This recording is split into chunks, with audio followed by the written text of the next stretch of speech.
Alléluia. Alléluia. On va acclamer le Seigneur. Alléluia. Merci Jésus. On peut faire plus que ça. Alléluia. Son nom est grand, son nom est puissant. Son nom est digne d'être célébré encore. On peut le faire encore plus. On peut remplir cette salle d'acclamation pour le nom de Jésus. Alléluia. Merci Jésus pour qui tu es. Alléluia. Amen, amen, amen, amen, amen. Vous pouvez reprendre place. Alléluia. Merci à l'équipe de louanges pour ces merveilleux moments dans lesquels vous nous avez entraînés. Prenez quelques minutes pour saluer votre voisin si vous n'avez pas encore eu l'occasion de le faire. Lui souhaiter la bienvenue. Bienvenue chez toi, bienvenue à la maison. Alléluia. Amen. C'est une véritable joie pour moi encore cet après-midi de pouvoir vous apporter la parole de Dieu, surtout après quelques semaines de pause, de ralentissement dans les activités de l'Église pour de bonnes raisons. Pour ceux qui ne sont pas au courant, mon épouse Raïssa a accouché d'une petite princesse. Alléluia. Merci Seigneur. Le 6 octobre dernier, donc ça va faire un petit mois et demi, d'une petite Abigail qui va bien, maman va bien. Les nuits sont courtes, mais il paraît que c'est le programme, c'est normal de passer par là. Et Raïssa se joint à moi pour vous remercier, chacun d'entre vous, pour vos prières, pour votre soutien moral, spirituel, matériel, pour vos encouragements. Je ne compte pas le nombre de fois où on m'a arrêté pour me poser la question « Comment ça va ? Comment va le bébé ? Comment va Raïssa ?» Et voilà, c'est vraiment une grâce, c'est une bénédiction de savoir qu'on a une famille, des personnes qui pensent à nous, qui prient pour nous. Et on a vraiment vu la main de Dieu dans tout le processus. On aura certainement l'occasion d'en témoigner à d'autres occasions. Mais on rend grâce à Dieu pour ce qu'il fait et pour ce qu'il est en train de faire. Amen. Au-delà de mon actualité personnelle, il y a une actualité qui, peut-être que vous l'avez vue, nous amène en tant que chrétiens à considérer un phénomène qui, en France, on peut le dire, pour lequel on est relativement épargné, mais qui touche nos frères et nos sœurs à travers le monde. Le sujet dont j'aimerais vous parler cet après-midi, c'est le sujet de la persécution. Vous l'avez peut-être vu, notre très cher Donald Trump qui a menacé notamment d'attaquer le Nigeria parce qu'il estimait que l'État nigérian ne faisait pas assez pour défendre les chrétiens qui étaient touchés, en particulier dans le nord du Nigeria. Mais voilà, il ne faut pas mettre le focus que sur le Nigeria parce qu'il y a encore beaucoup de régions dans ce monde où les chrétiens sont visés, ciblés, persécutés à cause de leur foi, spécifiquement à cause de leur foi. Et je vous avoue que pendant de nombreuses années, quand ce sujet était évoqué, parce que n'étant pas directement confronté à la situation, on a toujours, oui, ce sentiment de compassion, d'empathie, mais pas ce pincement au cœur sincère qui nous lie à ceux-là qui vivent cette situation. Et pour ceux qui ne le savent pas, je suis originaire du Burkina Faso et, en l'occurrence, le Burkina fait face en ce moment à de nombreuses attaques terroristes. Et dans ma famille, j'ai notamment un oncle pasteur qui a été ciblé, qui a été arrêté, qui a eu une arme pointée sur lui. On lui a demandé des raisons de sa foi. Et quand ces situations se rapprochent un peu plus de vous, vous êtes amené à vous questionner vous-même personnellement de comment vous réagiriez si vous étiez dans cette situation. Ce n'est plus quelque chose de lointain, ce ne sont plus que des chiffres, ce ne sont plus que des statistiques, mais c'est une réalité qui est authentique, qui est véridique, qui nous concerne. Et même si, en France, on n'est pas directement confronté à cette persécution physique, il y a une forme de persécution, peut-être que le terme va être fort pour nous, mais d'oppression, une persécution, on va dire, moderne, subtile, fait de dénigrement, de mensonges, de calomnie, la foi chrétienne qui est présentée de plus en plus, la foi chrétienne authentique, qui est raillée, qui crée comme une pression sur nous en tant que chrétiens. Et j'aimerais qu'on voit ensemble cet après-midi ce que la Bible a à nous dire, particulièrement sur ce sujet de la persécution. Et nous allons regarder à l'Église primitive, nous allons regarder aux prémices de la persécution de l'Église.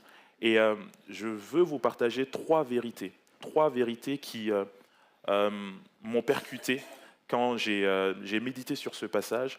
Et j'aimerais qu'on regarde ensemble quelle devrait être notre réaction, que ce soit pour nous qui sommes relativement épargnés, je précise bien relativement, parce qu'on ne sait pas forcément comment vont évoluer les choses. La Bible nous dit en tout cas que ça n'ira pas en s'arrangeant, ça c'est certain. On ne sait pas si ça va nous toucher physiquement ou pas, mais nous avons une réponse à apporter individuellement par rapport aux situations oppressives qu'on peut ressentir ici, mais aussi par rapport à nos frères et sœurs dans les différentes contrées de ce monde qui sont touchés particulièrement par rapport à leur foi. Et j'ai intitulé ce message « Restez ferme lorsque le monde se dresse contre la foi ». Et nous allons nous baser sur le livre des Actes. Comme je vous ai dit, on va regarder à l'Église primitive, on va regarder aux prémices de la persécution de l'Église. On va lire ensemble, si vous le voulez bien, Acte 5, du verset 17 au verset 41. Acte 5, du verset 17 au verset 41. Alors, il y a beaucoup à lire. On ne va pas lire tous les versets. Je vais en sauter quelques-uns et je vous donnerai le contexte tout à l'heure. Acte 5, verset 17. Alors, le grand prêtre et tous ceux qui étaient avec lui, c'est-à-dire le parti des Sadducéens, se levèrent, remplis de jalousie. Ils firent arrêter les apôtres et les jetèrent dans la prison publique. Mais pendant la nuit, un ange du Seigneur ouvrit les portes de la maison, les fit sortir et leur dit « Allez-y, tenez-vous dans le temple et annoncez au peuple toutes les paroles de la vie nouvelle. » Verset 21. Après avoir entendu cela, ils entrèrent de bonne heure dans le temple et se mirent à enseigner. On va au verset 25. Quelqu'un vint leur dire, donc le grand prêtre et tous ceux qui étaient avec lui, « Les hommes que vous avez mis en prison sont dans le temple et ils enseignent le peuple. » Alors le commandant partit avec les gardes et les ramena, mais sans violence, car ils avaient peur d'être lapidés par le peuple. Après les avoir ramenés, ils les présentèrent au Sanhédrin. Le grand prêtre les interrogea en disant « Nous vous avions formellement interdit d'enseigner en ce nom-là, et voilà que vous avez rempli Jérusalem de votre enseignement et que vous voulez faire retomber sur nous le sang de cet homme. » Verset 29. Pierre et les apôtres répondirent « Il faut obéir à Dieu plutôt qu'aux hommes. Le Dieu de nos ancêtres a ressuscité Jésus, que vous avez tué en le clouant sur le bois. » Verset 32. Nous sommes témoins de ces événements, de même que le Saint-Esprit que Dieu a donné à ceux qui lui obéissent. Furieux de ces paroles, il voulait les faire mourir. Au verset 40. Ils appelèrent les apôtres, les firent fouetter, leur interdirent de parler au nom de Jésus et les relâchèrent. Les apôtres quittèrent le Sanhédrin, joyeux d'avoir été jugés dignes d'être maltraités au nom de Jésus. Et chaque jour dans le temple et dans les maisons, ils ne cessaient pas d'enseigner et d'annoncer la bonne nouvelle de Jésus, le Messie. Amen.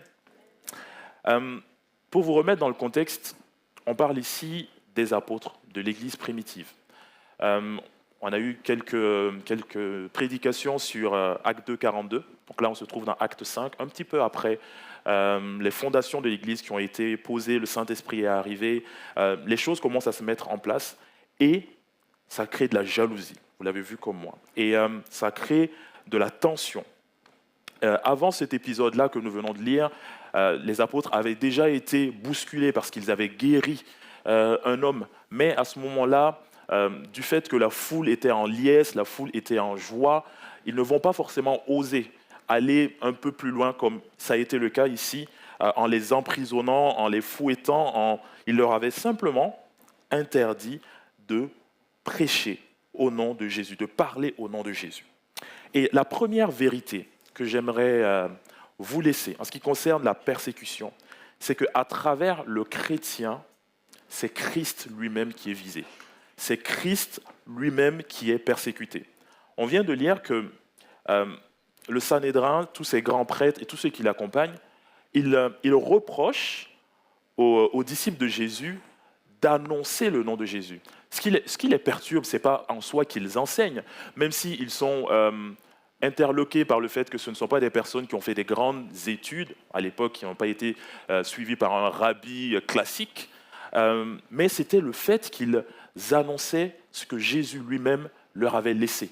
Un message radical qui venait bouleverser un peu l'establishment, bouleverser la conception de la foi, de la relation avec Dieu. Et c'est ça qui créait ce trouble à ce moment-là. Et ce qu'il visait, ce n'était pas les disciples eux-mêmes directement, mais c'était cette foi, ce qu'ils dégageaient. Et on peut voir que derrière le disciple, il y a Jésus lui-même qui se sent pleinement concerné. Et on le voit dans l'épisode de Paul qui rencontre Jésus sur le chemin de Damas. Dans Acte 9, du verset 3 au verset 5, où simplement Jésus va dire « Pourquoi me persécutes-tu » Jésus arrête Saul, à ce moment-là, sur le chemin de Damas. Il ne lui dit pas « Pourquoi tu attaques mes enfants? Pourquoi tu t'attaques à mes disciples? Pourquoi ?» Jésus va nous laisser cette vérité-là qui résonne encore aujourd'hui à travers chaque chrétien qui est touché à cause de sa foi, à travers toi qui est peut-être marginalisé, mis de côté, pointé du doigt à cause de ta foi. C'est Jésus lui-même qui est touché, c'est Jésus lui-même qui est concerné. Et Jésus va le dire dans Matthieu 25, verset 40, où il va dire que ce que vous avez fait au plus petit de mes frères, c'est à moi que vous l'avez fait. Ce que chaque homme, chaque persécuteur, on peut dire, fait au plus petit des disciples, au plus petit des disciples de Jésus, c'est à Jésus lui-même qu'il le fait. Et cette parole devrait nous apporter du réconfort, de savoir que ce n'est pas toi individuellement. J'ai envie de dire, la persécution, l'oppression, il ne faut pas la prendre personnellement. Il faut réaliser la dimension spirituelle qu'il y a derrière. Tu es représentant de quelque chose. Tu es représentant d'une vérité. Tu es représentant d'un système de valeurs. Tu es représentant de quelque chose qui dérange. Tu es représentant de la foi en Jésus, de Jésus lui-même finalement, qui dérange. Et derrière cela, cette opposition, il ne faut pas t'arrêter à l'aspect charnel. Derrière un homme qui peut-être t'insulte, derrière un homme qui te persécute, ce n'est pas seulement cette dimension physique, mais cette dimension spirituelle parce que c'est Jésus qui est visé. Et la deuxième chose qui devrait nous réconforter, c'est de savoir que nous ne sommes pas seuls dans cette épreuve. Parce que Jésus se sent pleinement concerné, parce que c'est lui qui est visé. On le voit à travers l'interaction qu'il a avec Saul, Paul, à ce moment-là, où il dit « Pourquoi me persécutes-tu » Il a arrêté cette furie de Saul, une vraie furie meurtrière à ce moment-là, pour protéger ses enfants. Et donc tu peux faire confiance à Dieu, parce que derrière l'oppression, derrière la calomnie, Jésus est là. Il est là avec toi, dans cette situation-là que tu peux vivre. Mais l'honnêteté intellectuelle nous pousserait à nous poser la question, pourquoi parfois Dieu intervient dans certaines situations et dans d'autres il n'intervient pas. Dans le livre des Actes, on voit que Étienne a été lapidé. Et on voit par exemple que Pierre et Jean, qui avaient été mis en prison, ont été délivrés. On voit un peu plus tard que Paul, Silas ont été délivrés. Pourquoi, on pourrait se poser la question, pourquoi à un moment donné, il intervient et pourquoi dans d'autres situations il n'intervient pas. Et ça nous amène à nous questionner sur la souveraineté de Dieu, sur la souveraineté de Dieu dans les situations par lesquelles nous pouvons traverser. Et ça m'amène à la deuxième vérité que j'aimerais partager avec vous, c'est que le diable croit nous arrêter, mais Dieu se sert de toutes les situations pour faire avancer son œuvre.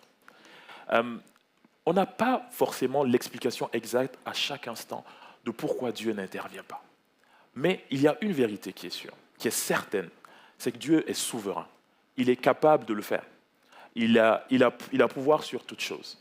Et derrière une situation pénible de souffrance qu'on peut ressentir, il y a quelque chose qui devrait nous garder. C'est de savoir que toute chose concourt au bien de ceux qui aiment Dieu. Et cette parole, quand on la prononce, il faut la prononcer avec mesure. Parce que parfois, on peut l'utiliser comme pour balayer d'un revers de la main la souffrance qu'une personne peut traverser, ou la souffrance que toi-même tu peux traverser, au point de faire un déni. Ce n'est pas une question de nier la souffrance, la pénibilité, les difficultés par lesquelles on peut traverser. Mais l'idée, c'est d'aller à l'étape d'après. L'étape d'après, le pas d'après, après avoir pris conscience de cette souffrance, après avoir ressenti toutes les difficultés. Qu'est-ce qu'on peut retenir? Quel est le pas d'après qu'on peut faire? Le pas d'après, c'est que notre Dieu est souverain. Et chacune des situations par lesquelles on passe, il peut s'en servir pour en faire sortir quelque chose de bien. Dans Acte 5, qu'on a lu tout à l'heure, tout à la fin, il est dit chaque jour, donc verset 41, chaque jour dans le temple et dans les maisons, il ne cessait d'enseigner et d'annoncer la bonne nouvelle. Cette persécution, cette souffrance que les disciples ont vécue à ce moment-là, a amené une adaptation dans la stratégie. C'est-à-dire que jusqu'ici, ils se retrouvaient au temple régulièrement, mais là, ce qui est important de noter ici, c'est qu'ils se retrouvent aussi maintenant dans les maisons. Donc, ils se sont adaptés à cette persécution-là, qui, on peut supputer que si elle n'avait pas eu lieu, peut-être qu'ils n'auraient pas été dans cette stratégie-là tout de suite, en tout cas. Et les cellules de maison, ou les groupes de maison, en tout cas, comme nous on le dit ici, sont nés de cette nécessité pour les disciples de se retrouver dans un environnement un peu plus sécurisé, sécurisant, pour continuer à s'édifier mutuellement sur les paroles de Jésus, sur ce qu'ils avaient reçu. Et dans le livre des Actes, on a plein de passages qui nous montrent que la persécution a poussé les disciples à aller en dehors de Jérusalem. Jésus leur avait dit, allez Jérusalem, en Judée, dans la Samarie, jusqu'aux extrémités de la terre. On lit dans Actes 5, 41-42 que malgré les coups, c'est ce qu'on vient de lire, ils vont continuer tous les jours, chaque jour, à enseigner. Dans Acte 8, après la mort d'Étienne que j'ai évoqué tout à l'heure, il est dit que les chrétiens vont se disperser. Et là où ils vont annoncer l'évangile. Donc cette persécution a eu du bon quelque part. Ça a poussé l'Église primitive à sortir de ses murs. Et notamment, aujourd'hui, on parle de chrétiens. Les chrétiens, donc le mot chrétien qui est né donc des petits Christ à Antioche, ce sont les chrétiens persécutés qui sont allés jusqu'à prêcher, parce que dans un premier temps, il était plutôt question de prêcher aux Juifs, mais ils vont aller jusqu'à prêcher maintenant aux païens, aux gentils, et c'est là qu'on va parler de chrétiens, des petits Christ. Et dernier épisode, celui de Paul et de Silas. Paul et Silas ont été mis en prison parce qu'ils ont chassé un démon de divination d'une femme qui était au service de maîtres qui monnayait ses capacités à deviner, à faire de la divination. Donc Paul et Silas vont chasser ce démon, ils vont être accusés, ils vont être mis en prison, et là, ils vont pouvoir évangéliser ce geôlier. Parce que ce qui va se passer, c'est que Ils vont être là en prison, en train de chanter, de louer Dieu. Et il est dit dans la parole de Dieu qu'il y aura un tremblement. Les chaînes vont être brisées, les portes vont s'ouvrir. Et le geôlier qui est confronté à cette situation se dit, bah, en fait, les prisonniers se sont tous enfuis, c'est sûr qu'on va on va en finir avec moi. Mais Paul va entendre la détresse de cet homme et Dieu lui avait donné un rendez-vous à cet homme. Paul et Silas devaient être dans cette prison à ce moment donné-là pour apporter la parole à cet homme-là. Et derrière cet homme, sa famille tout entière a été sauvée. Donc c'est pour dire qu'à travers les situations de persécution, les difficultés, les oppressions que tu peux ressentir, Dieu conduit les circonstances de ta vie. Il n'y a rien qui lui échappe. Même si le diable se déchaîne, même si il semble réussir à nous atteindre, notre Dieu qui reste souverain est capable d'utiliser ces circonstances-là. Il l'a utilisé pour l'Église primitive, pour la faire grandir, et il l'utilise dans chacune de nos vies, pour nous faire grandir dans notre foi, dans notre confiance en lui, pour nous amener parfois à lâcher certaines choses, à nous recentrer sur l'essentiel. Cette semaine, j'ai vraiment écouté beaucoup de témoignages de chrétiens qui passent par la persécution. On se rend compte qu'ils se concentrent sur l'essentiel, parce que confrontés à des situations de vie ou de mort, et au fait de faire valoir leur foi. Ils reviennent à l'essentiel, à ce qui compte vraiment pour eux. Et c'est aussi ce à quoi nous sommes, chacun d'entre nous, appelés. La troisième vérité, qui est contre-intuitive et qui est difficile à appréhender, je trouve, personnellement en tout cas, c'est que la persécution est aussi un sujet de réjouissance. La persécution est aussi un sujet de réjouissance. Allez dire ça, une fois de plus, on le dit ici, on est dans un pays relativement libre, tout va bien. Mais allez dire ça à des chrétiens qui ils ont perdu tout. Leur maison a été brûlée, ils ont des proches qui ont été exécutés. Comment trouver de la réjouissance à travers cette souffrance, à travers ces difficultés par lesquelles ils peuvent passer. Mais on l'a lu.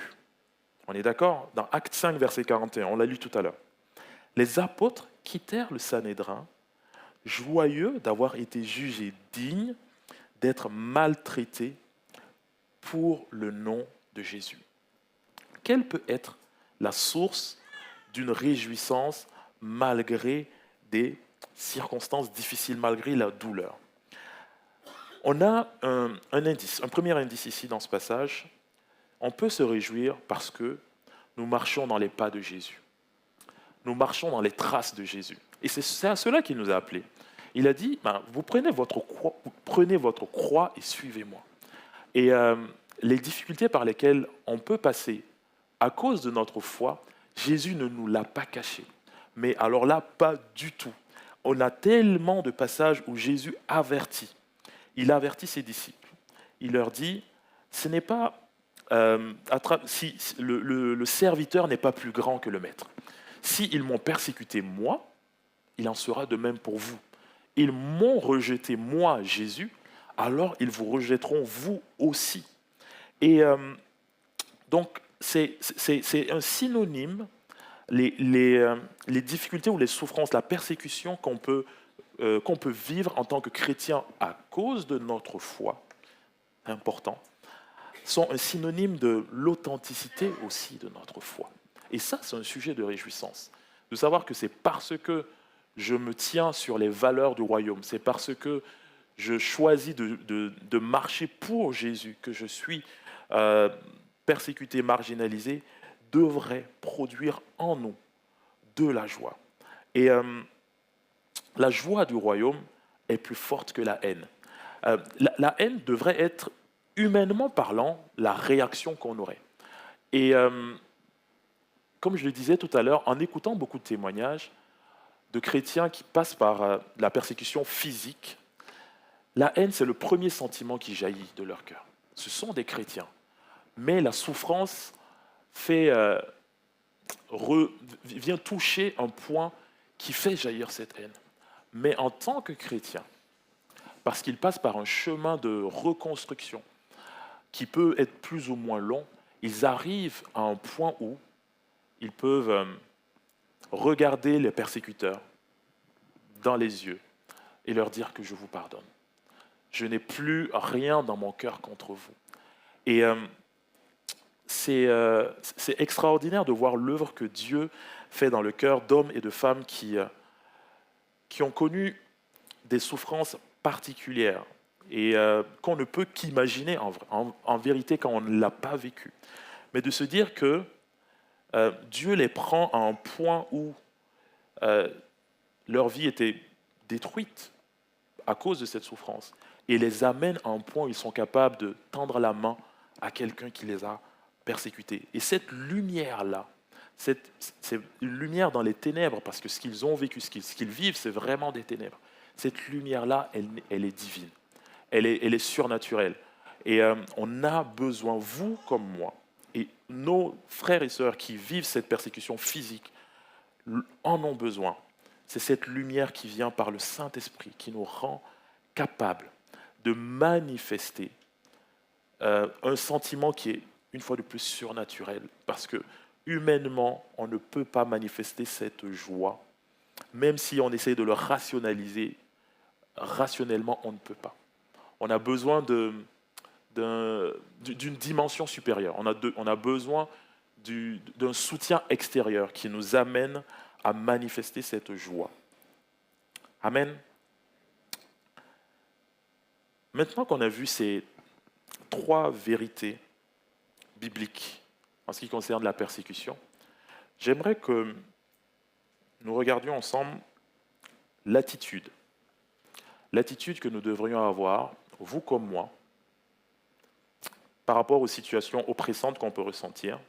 Je prends le cas de notre contexte ici en France, mais aussi la réaction que nous devrions avoir vis-à-vis de nos frères et sœurs qui vivent dans leur chair cette persécution à cause de leur foi. La première attitude à avoir, on l'a lu tout à l'heure, dans Actes 5, verset 29. Obéir à Dieu plutôt qu'aux hommes. La parole de Dieu nous dit que nous devons rechercher la paix. La Bible nous dit que nous devons honorer les autorités. Tout ça, c'est biblique. Mais on revient dans le contexte de Acte 5, le Sanhédrin était une autorité à cette époque. Est-ce qu'à ce moment-là, ils auraient dû moins parler de Jésus parce qu'ils voulaient honorer les autorités et juste être en paix? Je ne crois pas. Il a répondu. Il a dit, regardez vous-même, est-ce qu'il vaut mieux obéir à Dieu qu'aux hommes? Il vaut mieux obéir à Dieu plutôt qu'aux hommes. Notre loyauté première, elle est envers Dieu, envers les valeurs du royaume. Et quand je dis ça, je ne suis pas en train de parler de faire une révolution ou une révolte citoyenne. Ce n'est pas mon sujet. C'est que individuellement, dans notre quotidien, on doit faire des choix. Notre quotidien est une succession de choix, de petits choix comme de grands choix. Et il arrive des moments où nous devons faire le choix de marcher selon les valeurs du royaume. Et ça nous demande des sacrifices. Ça va te demander peut-être parfois de couper avec certaines relations. Ça va te demander peut-être parfois de changer d'emploi, de dire non à quelque chose qu'on t'a demandé. Ce qui va t'amener peut-être dans une situation de précarité. Dieu prendra soin de toi.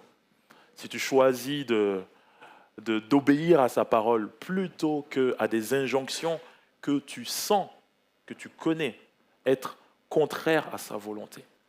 Et ça demande en effet d'être capable d'assumer aussi sa foi publiquement.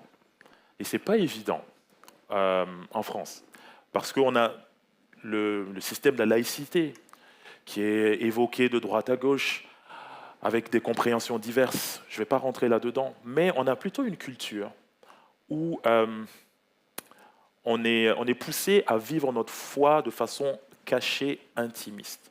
Mais sauf que, parfois, pour prendre certaines positions, pour dire non à certaines choses, il va nous être demandé raison.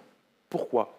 Pourquoi tu refuses de faire la promotion de quelque chose qui est communément accepté? Et là, il faut que tu sois prêt à assumer publiquement ta foi. Je suis chrétien.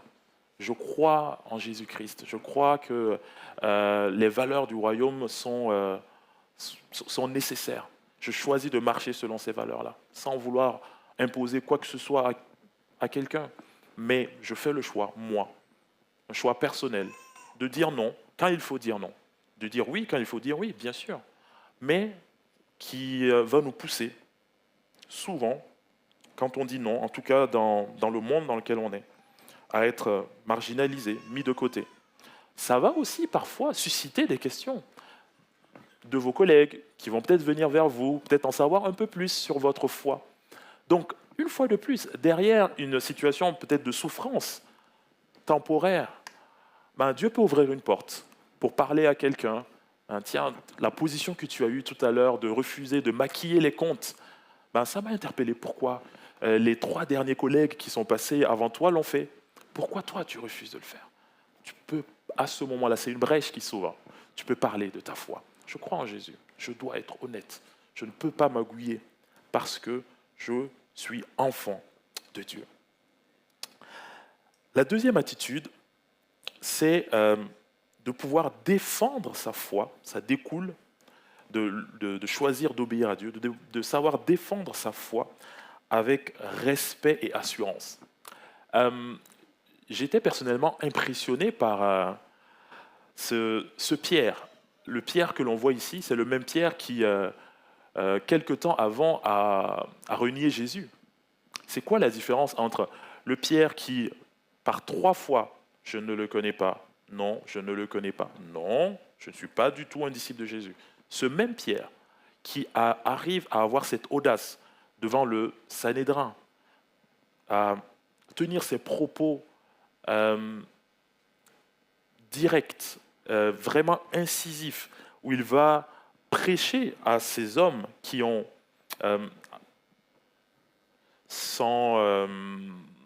comment dire ça, qui ont amené à la mort de Jésus, sans savoir qu'ils accomplissaient le plan de Dieu.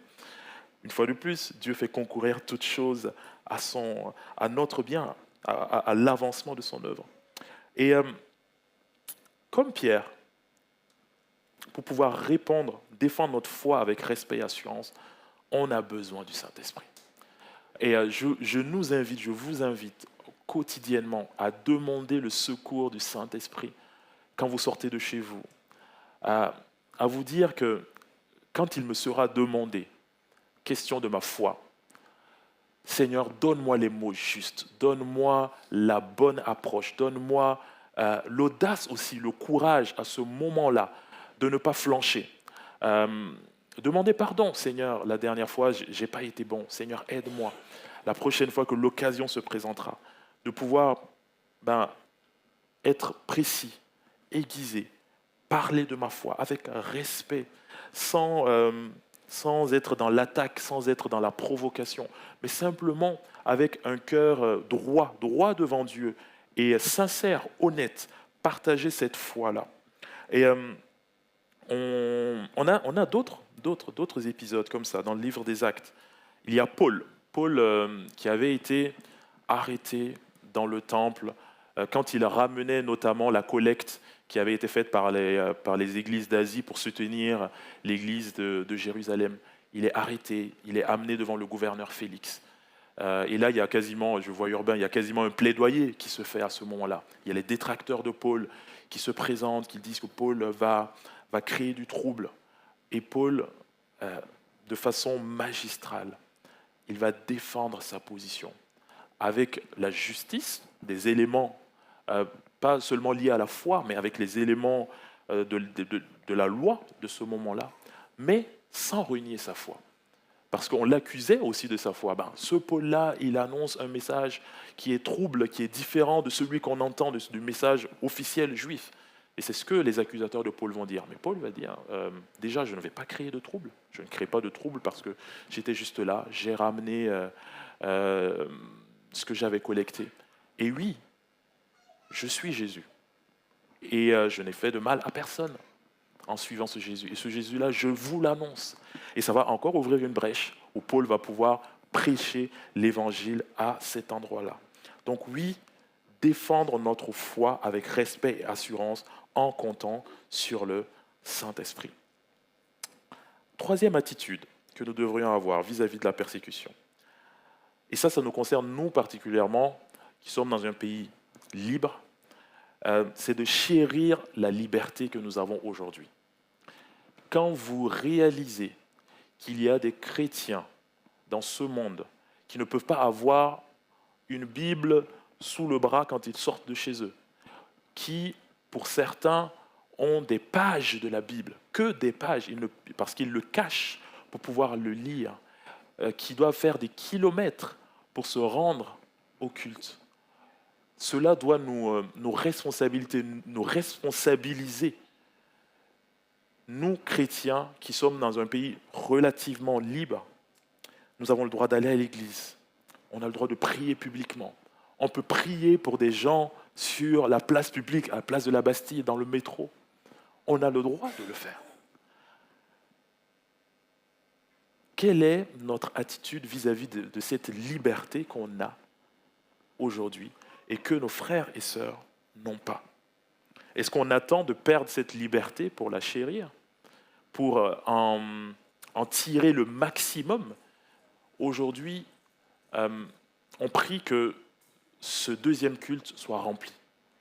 Parce qu'il y a des hommes et des femmes qui ont besoin d'entendre le message de l'Évangile. C'est un crève-cœur de savoir qu'il y a des chaises vides et qu'il y a un monde qui passe. Un monde qui passe dans les rues, ici autour.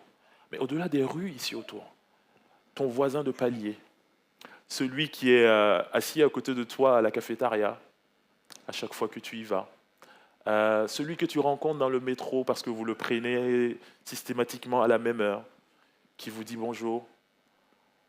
Pourquoi celui-là n'entendrait pas le message de l'Évangile?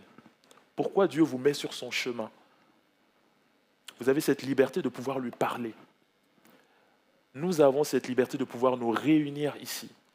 Mais on s'est un peu comme, excusez-moi du terme, embourgeoisé en fait. On s'est un peu enlisé dans le confort qu'on a. Et le fait d'être confronté au témoignage de nos frères et sœurs qui vivent la persécution, la violence authentique au quotidien, personnellement, ça m'a remis en question sur ces libertés qu'on a et sur ce qu'on fait, nous, aujourd'hui, de ces libertés-là. Annoncer l'Évangile, former des disciples, élever nos enfants dans la foi, même si c'est de plus en plus difficile, je vous le concède. Mais on a encore quelques libertés, quelques capacités de promouvoir le message de l'Évangile. Et il faut qu'on le saisisse.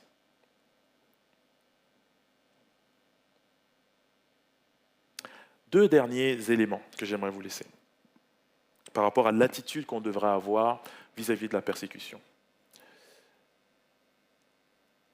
Jésus a dit, quand il était sur la croix, « Père, pardonne-leur. Père, pardonne-leur. » Toujours Jésus qui dit, Matthieu 5, verset 44, « Priez pour ceux qui vous persécutent. » L'Épître aux Romains, Romains 12, verset 14. Bénissez ceux qui vous persécutent.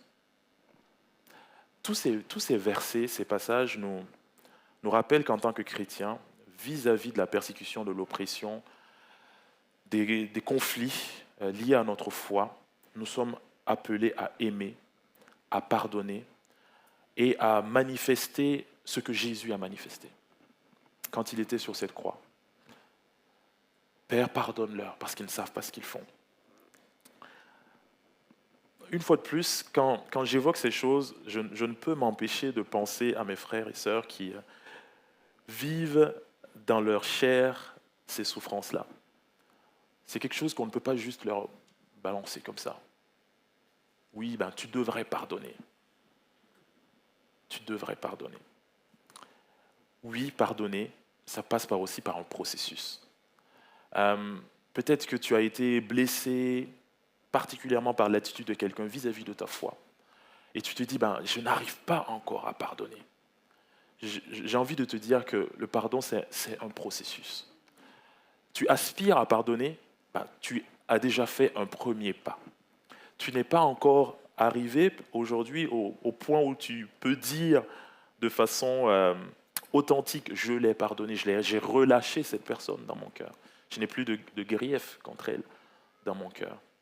J'ai envie de t'encourager et pas de te mettre dans une position où tu te sentirais comme un chrétien qui n'est pas encore à la hauteur. C'est pas mon point.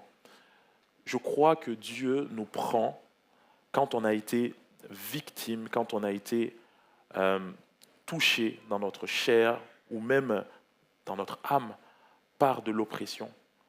Il nous prend et il nous amène dans un processus de guérison, de restauration, où il nous rétablit pour nous rendre capables de pardonner.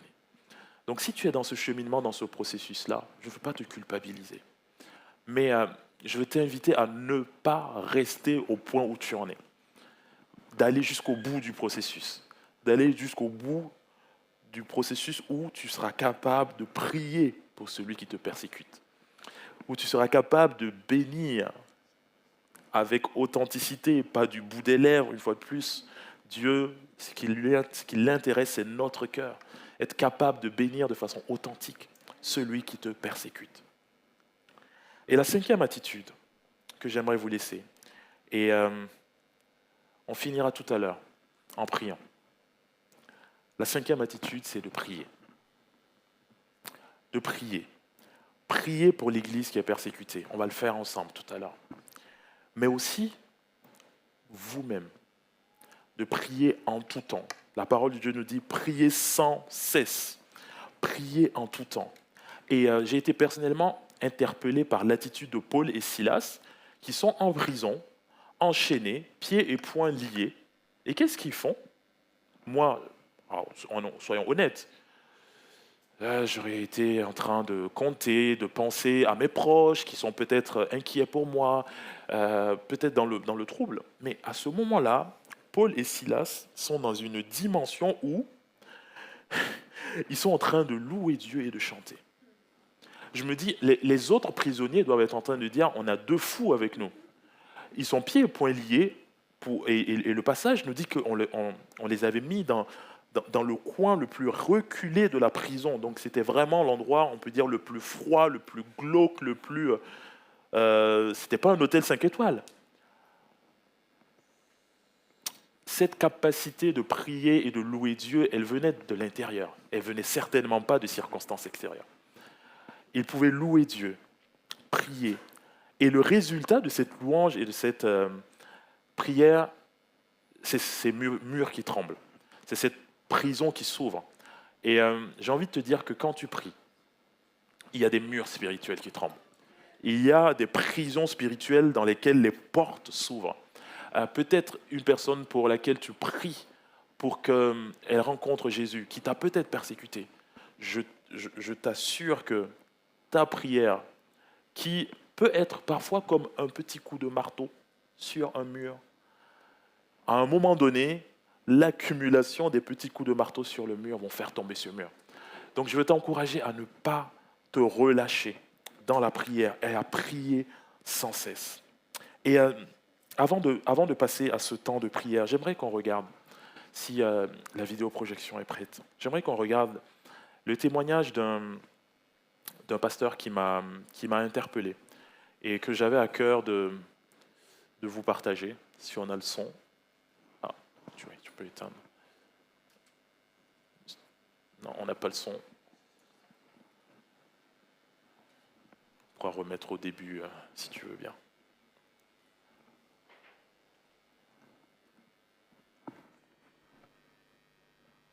Amen.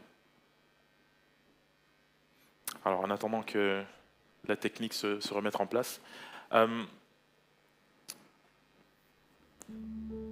dans l'Évangile selon Matthieu, au chapitre 5, verset 11, Jésus-Christ dit à ses disciples « Heureux serez-vous lorsqu'on vous insultera, qu'on vous persécutera et qu'on dira faussement de vous toutes sortes de mal à cause de moi. La persécution fait partie de la vie chrétienne. Aujourd'hui, 380 millions de chrétiens sont exposés à la persécution en raison de leur foi. Omar est un responsable d'église au Mozambique. Il est quotidiennement confronté aux dangers et aux menaces en raison de sa foi chrétienne. Dieu nous a appelés, ma femme et moi, à œuvrer dans une petite ville où il n'y a pas d'église. Progressivement, nous avons partagé la bonne nouvelle de l'Évangile et des familles sont venues au Seigneur. Cela nous a rendus très heureux. Mais c'est là que les persécutions ont commencé. Ces chrétiens qui s'étaient convertis ont été chassés de leur maison, bannis de leur famille. La pression a augmenté pour la communauté chrétienne, jusqu'à ce qu'un jour, des extrémistes viennent attaquer Omar. Ils m'ont attaché les jambes. Un autre m'a ligoté avec un câble. J'étais allongé par terre. Je sentais la mort arriver. À un moment, l'un des hommes a brandi un gourdin. Il voulait me frapper à la tête. Je me suis alors rappelé des paroles de notre Seigneur Jésus-Christ. Souvenez-vous, je suis avec vous tous les jours jusqu'à la fin du monde. Et j'ai senti que Jésus était avec moi en cet instant. J'ai dit, oui Seigneur, tu es là. Et à ce moment-là, j'ai vu des bottes militaires qui m'entouraient. J'ai levé la tête, c'était la police. Mes attaquants s'étaient enfuis. Dieu nous appelle à être la voix des chrétiens persécutés, ceux qui souffrent, ceux qui pleurent, ceux qui passent par des épreuves en raison de leur foi. Tout autour du monde, les chrétiens persécutés témoignent de la bonté et de la fidélité de Dieu, qui est présent avec eux, même au cœur des épreuves. Beaucoup m'ont dit « Tu es devenu mon ennemi, ta vie ne vaut plus rien, tu vas mourir ». Mais j'ai toujours répondu que le Christ qui m'a appelé sera aussi mon défenseur. Amen. Je demandais sans cesse à Dieu, « Pourquoi m'as-tu fait passer par ces épreuves ?» Dieu m'a répondu, « Je ne t'ai jamais abandonné. » Ces mots ont transpercé mon âme comme une épée. Quand je regarde en arrière, toutes ces années, je ne peux nier que Dieu a toujours été avec moi. Maintenant que moi aussi, je suis passé par là, je comprends ce que cela signifie réellement d'être persécuté, de souffrir pour le nom de Jésus. C'est quelque chose que le Seigneur fait brûler dans mon cœur. Aujourd'hui, cela fait 70 ans que Portes Ouvertes sert l'Église persécutée. Jusqu'ici, l'Éternel nous a secourus.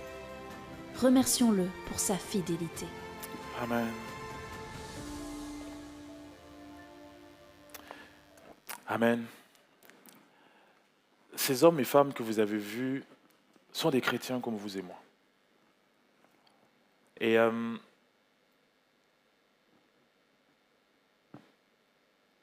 de réaliser que on partage la même foi. Et que cette foi-là les a amenés sur un terrain où leur vie a été mise en danger.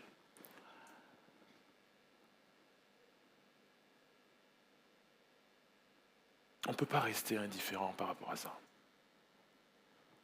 Et ce qu'ils demandent, ces hommes et ces femmes, ils ne demandent pas de la pitié, ils ne demandent pas que de la compassion. Ce qu'ils demandent, c'est qu'on prie pour eux. Ils disent régulièrement dans leurs témoignages, priez pour nous pour que nous tenions ferme. Priez pour nous pour que les chrétiens qui traversent ces situations-là n'abandonnent pas Jésus, pour que le message de l'Évangile puisse continuer à se propager. Et j'ai voulu que vous entendiez de leur propre voix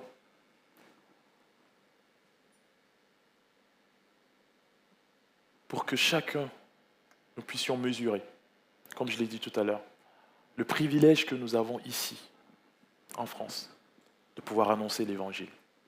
Le privilège que nous avons de pouvoir vivre notre foi. C'est relatif, bien sûr. Certains vous diront, on aimerait en avoir plus.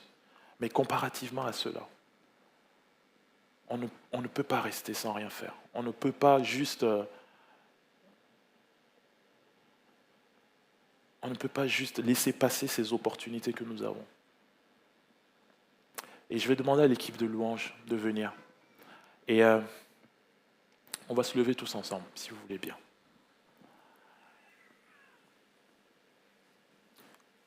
Et on va prier pour nos frères et sœurs.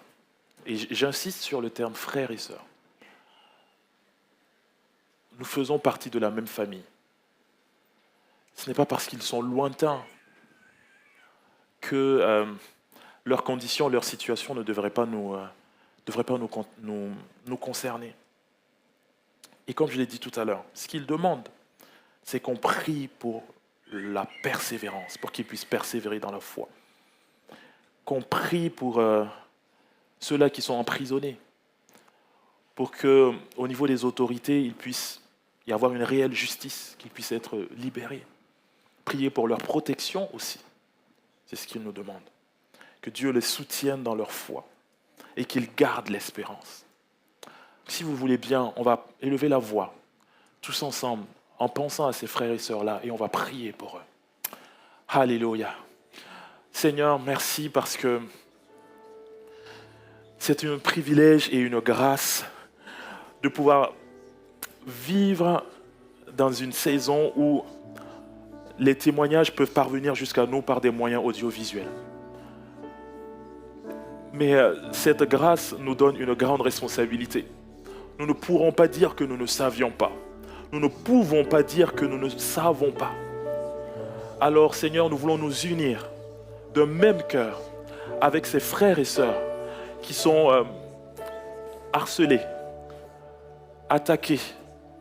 Seigneur, nous demandons ta grâce pour leur marche avec toi. Seigneur, ils demandent que nous prions pour eux, afin qu'ils persévèrent dans la foi. Alors, Seigneur, nous te demandons ton secours, afin qu'ils restent attachés à l'espérance, qu'ils restent attachés à Jésus. Seigneur, malgré les souffrances, Seigneur, tu ne nies pas les souffrances qu'ils peuvent traverser. Nous l'avons entendu. Mais Seigneur, tu as dit que tu es avec eux. Alléluia. Je prie qu'ils aient cette paix et cette assurance dans leur cœur que tu es présent. Seigneur Jésus, que pour mes frères et sœurs, où qu'ils soient, que ce soit dans des prisons, que ce soit dans des maisons cachées, qu'ils vivent leur foi, qu'ils aient cette assurance et cette conviction dans leur cœur que tu les vois et que tu es là et que tu les soutiens. Seigneur, je prie, alléluia, que quand ils se rassemblent, il y ait des miracles et des prodiges. Je prie, Seigneur, que ceux-là qui les persécutent puissent voir que l'œuvre qu'ils font n'empêche pas l'Église d'avancer. Que ceux-là qui les persécutent puissent être conscients que l'œuvre de Dieu avance malgré tout. L'Église continue de croître. Alléluia. Merci Seigneur pour ce que tu vas faire, pour ce que tu vas délivrer. Oh, tu l'as fait pour Pierre et Jean dans cette prison. Oh Seigneur, tu peux le faire encore pour ces chrétiens emprisonnés à cause de leur foi injustement. Je prie Seigneur pour que tu inclines le cœur des autorités. Je prie Seigneur pour que tu interviennes de façon divine et surnaturelle.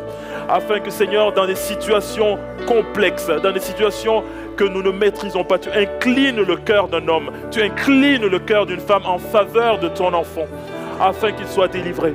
Seigneur, je prie pour ton soutien. Alléluia. Gloire à toi, Seigneur. Merci pour ce que tu fais. Seigneur, permets que nous, ici, nous soyons pleinement conscients de la grâce, pleinement conscients du privilège que nous avons de pouvoir annoncer l'Évangile.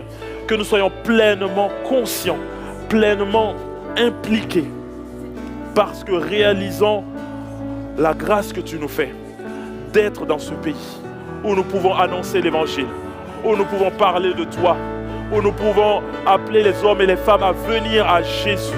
Oui Seigneur, donne-nous de saisir cette responsabilité. Alléluia. Gloire à toi Jésus.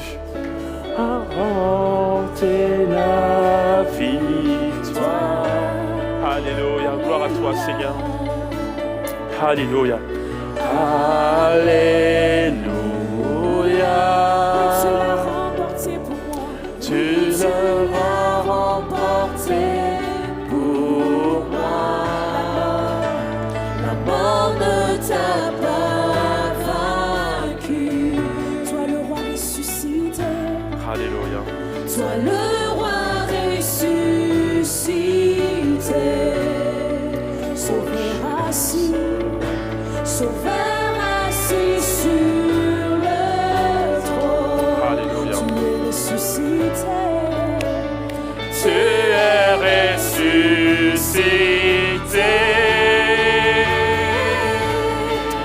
Alléluia. Alléluia. Tu as remporté la victoire. Alléluia. Merci Jésus. Alléluia. Alléluia.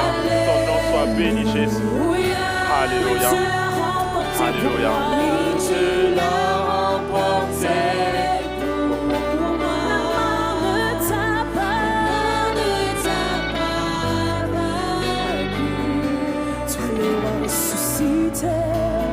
Sois le roi ressuscité.